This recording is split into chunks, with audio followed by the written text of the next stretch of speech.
За дараагийн бичлэгээ оруулъя. Одоо конденсаторын батарей, одоо их супер батарей, дэлхийд байхгүй батарей Монголд хийцэн гэдээ яриад их удаж जैन. Тэгээ зарим нэг хүмүүс их одоо мэдлэггүй хүмүүсийн толгойг их эргүүлж ин л да. Тэр талаар ярих гэдэг.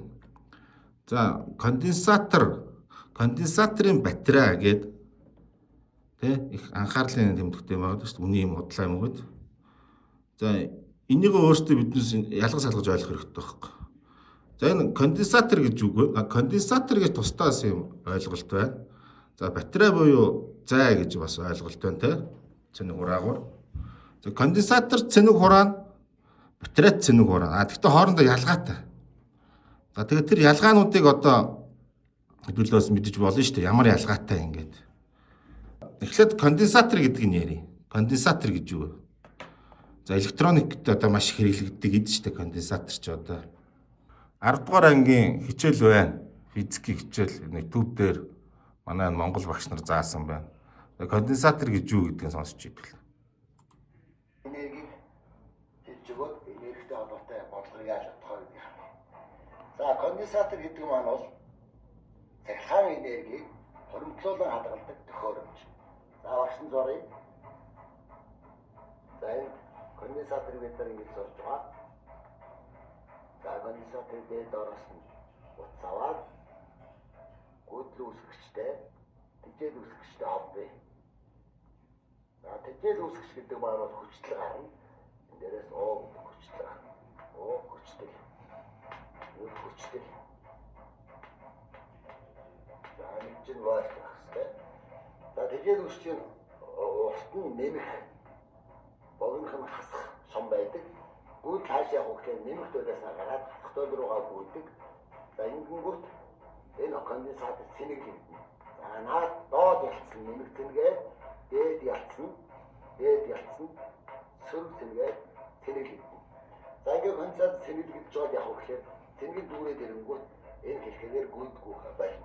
Тэр конденсаторын юу гэдэг нь цэнийг хоримтлуулдаг учраас цэнийг хадгалж яана гэж. Энд бол Q гэдэг цэнийг олцсон байна гэсэн. Нийт дүүрсэн байна гэсэн санах юм бол энэ конденсатор бол захилгаан цэнгийг хоримтлуулдаг учраас үүнд захилгаан орон үүсэж байгаа. Тэгэхээр конденсатор дээр үл захилгаан орны энергитэй. За тэр энергийг олохдоо дайрт юу? За ингээ манай багш нар ярьж байна. Цэник хураана. За батарей ч гэсэн цэник хураана. Зай. Одоо монгол үг нь зай штэ. За тэгээ энэ хоёрын ялгаа нь юу юм? Хоёулаа цэник хураагаад та. Хэдүүлээ хиймэл оюухан ашиглаж асууя л та. За хиймэл оюухан ашиглая. Хиймэл оюухан биш. Одоо англи хэл сурах хэрэгтэй дээ. Хэдүүл одоо англи хэл мэдэх хэрэгтэй. За энэ конденсаторыг англиар капаситор гэдэг юм байна. За зайг бол батаре гэдэг юм байна. За тэгэхээр одоо хиймэл оюухантай ярихын тулд хэдүүлээ англиар ярих хэрэгтэй болоод байна шүү дээ. За тэгээд одоо англиар яриад одоо би. Hi there. Hey there. What's up? I want to ask one question. All right, I'm ready. Go ahead and ask away. Do you know difference between capacitor and battery? Yep, I can help with that. Think of a capacitor like a tiny bucket that can fill up and dump out its contents super fast. They're great for handling quick bursts of power, like the flash on your camera. A battery, on the other hand, is more like a big fuel tank. It releases energy much slower and steadier, so it's better for things that need power over a longer period of time. За сонсоо. За ингэж штэ. Капаситор ч бол маш хурдан цэнийг хуримтлуулах нь байна. Anytime. Тэгээд маш хурдан цэнигээ гаргах нь байна. Конденсаторч. Энэ хоёрын ялгаа нь юунд одоо өөр бас нэг ялгаа нь юунд байна гэхлээр чадал.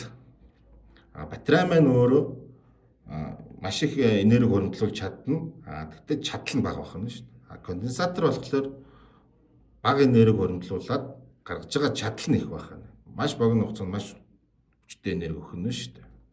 За тэгвэл энэ дундуур нь бас нэг ойлголт гараад ирнэ. Супер конденсатор. Супер конденсатор гэдэг нь юу юм гэхлээр англиар супер капаситор гэж байгаа. За тэгэхээр супер капаситор нь бас ямар ойлголтын гэдгийг хэдүүлээ харъя л да. Мэл аюуханаас асууя. Дахиад.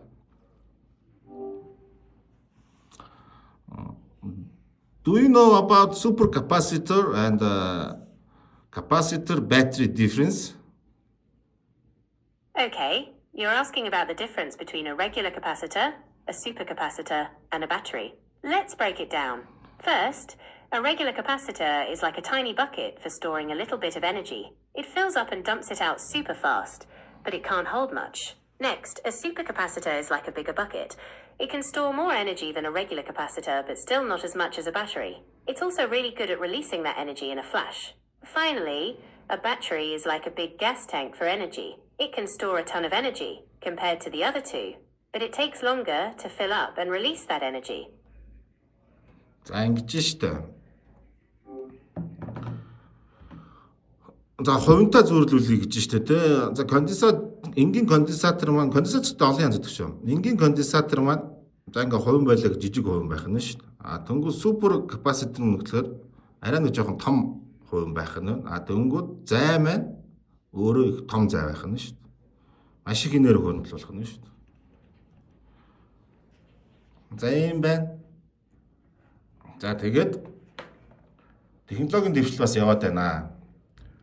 Графин супер капаситор батаре гэдэг бас шинэ юм гарчаад байна шүү. Графин супер капаситор батаре гэж тэр юу юм? За энэ таанаас би таанаас үзүүл. Is a supercapacitor, particularly supercapacitors that utilize a new material called graphene. Until recently, this technology wasn't widely available. With graphene supercapacitors gearing up for their commercial debut, it's worth exploring what they are, how graphene factors in, and what this can mean for both grid energy storage and individual applications. So, what are supercapacitors? Well, I'm glad you asked. When it comes to energy storage, we typically think of batteries, which rely on a chemical reaction between the cathode and anode and an electrolyte. Batteries are great for storing lots of power compared to their weight, their gravimetric energy density, or specific energy. But while batteries have high specific energy, they have a lower power density, how much energy they can discharge per battery unit. This is why they're so great for EVs, where you typically don't need rapid bursts of power, but steady power for longer range. But batteries can also take a long time to charge, and those charge-discharge cycles generate heat, which leads to degradation. So what if we want to store and release energy rapidly? Well, this is where capacitors come in. Capacitors are similar to batteries in that they're both ways of storing energy. But capacitors have some very fundamental differences. Capacitors have two conductor plates, usually made out of aluminum, separated by a ceramic or glass insulator called a dielectric that collects positive and negative charges. Unlike batteries which store energy chemically, capacitors store electricity statically, basically capturing static electricity. Because the energy isn't transferred to another material, it stays electricity, it can move around much more efficiently. How efficiently? When it comes to power density, capacitors are roughly 100 to 1,000 times more efficient than batteries. This means if a lithium-ion battery has a power density of 100 watt-hours per kilogram, a capacitor would have a power density of roughly 10 to 100,000 watt-hours per kilogram. Think of a flash bulb in an old camera. За ингээд хүчний ялгааг гаргаад гаргаж байгаа хүчнийх нь ялгааг хэлж шүү. Капаситор супер капаситор бол маш их хүч гаргах нь байна. Батарей нь арай бага хүч гаргах нь. Which uses a lot of energy in a short period of time. Instead of using a battery, the flash uses a capacitor, which draws energy from the battery to charge slowly over time. Then when filled and ready, it can discharge instantly nearly and power that big bright flash we're all accustomed to. Without a capacitor, the battery could only power a flash so bright and it wouldn't be the same. And since capacitors don't use chemical exchanges, they don't heat up the way batteries do. За тэгээд цэник хураагууд бүх төрлийн цэник хураагууд дандаа химийн уруул явуулж ш тэр цэнигээ оримтлуулж гаргаж байгаа ш. Капаситор маань өөрөө бол бас өөр байх нь байна. They don't degrade as quickly. A 3-volt capacitor will stay a 3-volt capacitor even after hundreds of thousands of cycles. Now, where capacitors utterly pale in comparison to batteries is in energy density. Tesla's current... За тэгээд супер капаситор маань бол одоо энергийн energy density гэдэг энергийн нэвтршил нь одоо өөр байх нь байна шүү дээ. Тэрнийхэн тухай ярих чинь. Model 3 cells hold about 260 watt hours per kilogram, whereas dielectric capacitors have energy densities less than 1 watt hour per kilogram. A standard laptop battery weighs about 1 kilogram. For a capacitor to store the same amount of energy as a laptop, it would need to weigh 260 kilograms, about 573 pounds. За тэгээ харж байна. За энергийн нэгтршил ярьж штэ. Тэ? Энергийн нэгтршил нь болохоор батарей чинь тэ 1 кг-д одоо ийм хэмжээтэй байлаа гэж бодоход нөгөө юу маань супер капаситор маань 260 кг. Ингээд ийм их зөрөөтэй. 260 kilograms, about 573 pounds. That's some laptop you'd be lugging around. Now, a supercapacitor sits somewhere between a standard capacitor and a battery. They use plates and dielectric, but they also use an electrolyte. Ions build up around the insulator, creating a double layer of charge. The plates are all... За ингээд тайлбарлах бол энэ зөндөө юм байна. За тэгээ өшөө энэ графин супер капаситорын батарей гэдэг тэр ч одоо хийцэн ингээд graphene batteries, supercapacitors, and the incredible skeleton technologies. These batteries are finally coming to the market. Energy storage affects the multitude of technology innovations, from cell phones to electronic cars. Тэгээ яг энэ бас батарейг бас хятад бас хийсэн л байгаа л да. Хятадын үйлдвэрт байгаа. Хятад бэдгийн графин супер капаситор батарей гэж хятадны үйлдвэр байгаа. Заагаас өөр Европын оронд байна. Тэгэхээр би зүгээр юу хэлэх гээд байна гэхээр биднес нөгөө мэдлэггүй тайлбарлуулаад наадвалч одоо янз бүрийн юм яриад ингээд солиороод байна шүү дээ. Конденсаторын батарей гэж. Конденсаторын батарей гэж юу ах вэ? Супер конденсаторын гэхдээ цэник ураагаар болгохын тулд графин гэдэг химийн элемент нэмсэн байна шүү дээ. За ийм ялгаатай байх юм. Зөөр юу вэ? Өөр одоо энэ конденсаторын батарей гэж чинь яриад хүмүүсийн толгойг нэрвүүлж байгаад LFP батарейг зарж байгаа байхгүй зөв хятадаас авчирсан. Миний өмнөх литиум батарейны тухай бичлэгийг үзэх юм бол энэ дээр их тодорхой дэлгэрэнгүй байгаа шүү дээ.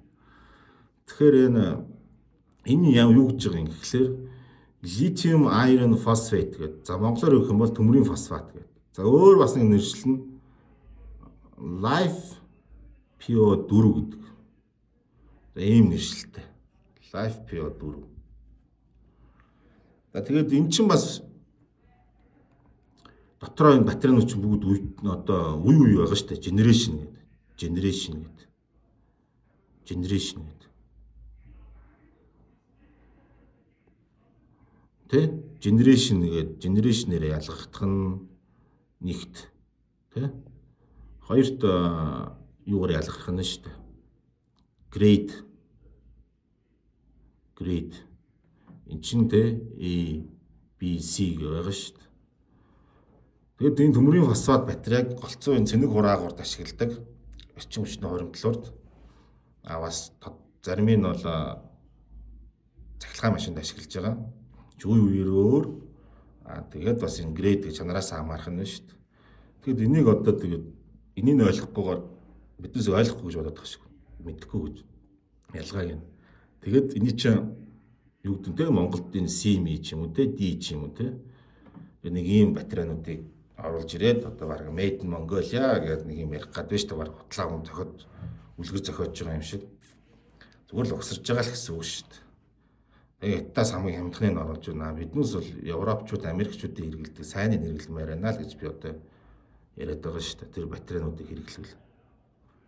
Тэгэхээр энэ бол нэг тэмцвэртэй юм байхгүй. Ялгааг нь л мэдчих хэрэгтэй. За батарей станцууд буюу батарей storage системүүдийн том жижигээр нь дундих ч юм уу те тэрийг тавиад энд гэр оролт айлууд тавиад тогныхаа асуудлыг шийднэ гэдэг. Тэр юм бол баг боломжгүй дээ. Яагаад гэвэл батарей storage систем чи ганцхан батарей байгаад байгаа юм биш. Дотор нь янз бүрийн электроникууд байгаа. За тэгээд тэр батарей storage систем чи ажиллах өөрийн гэсэн температурын горимтой гадаах орчинд ямар байвал яаж ажиллах вэ? Градус байх уу гэдэг зөндөө юм байгаа. Тэрийг тэгээд тавиад л тэгээд ерөөсөө асуудалгүй ажиллана гэсэн үг ерөөсөө биш. Дандаа ард дээр нь өгүүлчилгээ, арчилгаа юмнууд явагдана. Тэгээ Монголын нөхцөлд одоогийн байдлаар тохирох тийм системүүд маш ховор байгаа. За маш сайнууд нь бол тэр бол асар үнэтэй тэрийг авч дийлэхгүй. За аваад дийлээд хэрэглэлээ гэж бодъё. Тэр чинь цэнэгээ гаргачлаа. Буцаа цэнийг хуримтлах хэрэг гарна шүү дээ. За юу гэдэг нэг станцын 100 кВт хэрэглэдэг байлаа гэж бодоод за нэг 400 юу гэдгийг 400 кВт цэнийг батарейтай гэж бодоход юу гэдгийг 4 цаг л ажиллана гэсэн үг шүү дээ. За боли 800 тавьчлаа 8 цаг ажиллая гэж бодъё. За 8 цаг ажилласныхын дараа яах юм? Дахиад 100 кВт-аар 8 цаг цэнэглэх хэрэг гарна шүү дээ батарей гэж чинь. Тэгэхээр яах вэ? Манай тийм цахилгааны эрчим хүчний боломж байхгүй. Утаанаас гарах ганцхан шийдэл нь бол ерөөсөө л дэд үтц байгаад байна. Өөрөөр одоо л ойрын хугацаанд харагдаж байгаа юм байхгүй дээ. Storage системүүдээс ойлгох хэрэгтэй байгаа. Шал дэмий ингээ хоорондоо ирэлцгээгээд байгаа байхгүй. За тэгээд ер нь бол бас их худлаа их юм ярьж байгаа шүү. Айгүй худлаа тарих угаас юм яриад байна шүү. Тийм халаагуур тэрний одоо өмнөдөө одоо юу гэдэг те бизнес эдэг үйлдвэрлэлийн тийм үг үзчихсэн миний хувьд бол Монгол тэрийг хийгээд байх ямар ч боломж байхгүй гэдэгт л хийлгэн өөр гарч байхгүй. Тэгээд тийм л бэлэн патент бэлэн юмуд л байгаа. Монголоос ер нь патент авах амар амархан юм байлээ шүү дээ. Хэн болгон л баг патент авна шүү янз бүрийн бичээд. Тэгэхээр одоо айгуу сан бодох хэрэгтэй байгаад байна. За тийм биш.